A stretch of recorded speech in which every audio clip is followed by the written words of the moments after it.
Mestna občina Celje je tudi letos kot partner podprla karierni sejem mojedelo.com in festival izobraževanja.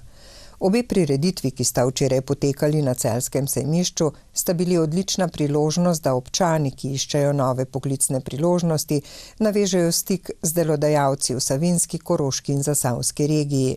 Na celjskem sejmišču so se poleg podjetij predstavile tudi izobraževalne ustanove, kjer so mladi lahko dobili koristne informacije o možnosti izobraževanja in zaposlovanja.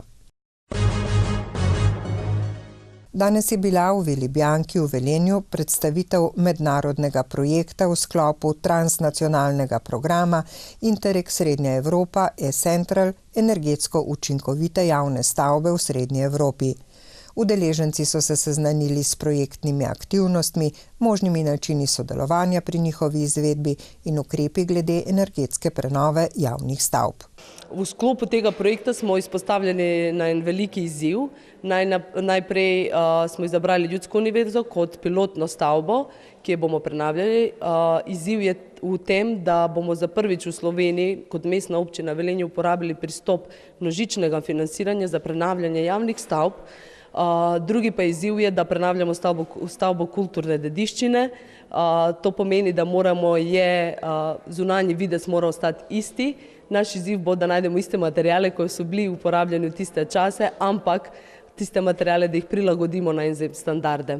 Celotna vrednost projekta je 2.676.235 evrov, za mestno občino Velenje pa je 100.094.161 evrov. To pomeni, da 15% od tega zneska prispeva mestna občina Velenje, ostali znesek pa pokriva v višini od 85% pokriva pa programe Interreg Srednja Evropa. V območni službi Zavoda za zaposlovanje Velenje so z letom 2017 zadovoljni, saj se je brezposelnost znižala za 14%.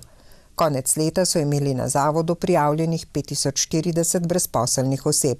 Glede prostih delovnih mest pa se tudi na velenjski enoti Zavoda za zaposlovanje kaže veliko strukturno neskladje. Še vedno delodajalci največ povprašujejo po poklicih za delo v proizvodnji, povprašujejo po gradbenih poklicih, po gostinskih delavcih, po varilcih, CNC operaterjih. Tako rekoč bi se rekla vsa paleta tehničnih poklicev. Nekoliko manjše povpraševanje, še vedno pa je po družboslovnih poklicih, tudi poklicih za višjo in visoko izobrazbo. Želimo si, da bi z porastom delovnih mest na splošno se povečalo tudi število teh delovnih mest v prihodnje. Od 26. do 28. januarja pripravljajo v Žalcu že 12. mednarodni festival tolkalnih skupin Boomfest. Na odru Doma drugega slovenskega tabora bodo nastopile skupine in posamezniki iz Avstrije, Nemčije, ZDA, Poljske in Španije. Dogajanje na Boomfestu so predstavili na današnji novinarski konferenci. V Splošni bolnišnici Slovenj Gradec so zaradi pojava gripe in povečanega števila respiratornih obolenj prepovedani obiski na vseh oddelkih bolnišnice. Obiskovalci, ki so jim obiski posebej dovoljeni, pa morajo dosledno upoštevati navodila zdravstvenega osebja Splošne bolnišnice Slovenj Gradec. Vremenska napoved. Jutri dopoldne se bo povsod pooblačilo. Na zahodu bo večinoma suho, drugod bodo občasne padavine. Meja sneženja bo med 800 in 1000 metri nadmorske višine, zvečer se bo spustila do okoli 500 metrov. Sprva bo v južni Sloveniji še pihal jugozahodni veter, popoldne bo v večjem delu Slovenije prehodno zapihal severovzhodnik. Najvišje dnevne temperature bodo od 2 do 7, ob morju 11 stopinj Celzija. Obeti. V soboto se bo delno zjasnilo, zjutraj bo po nekaterih nižinah nastala megla.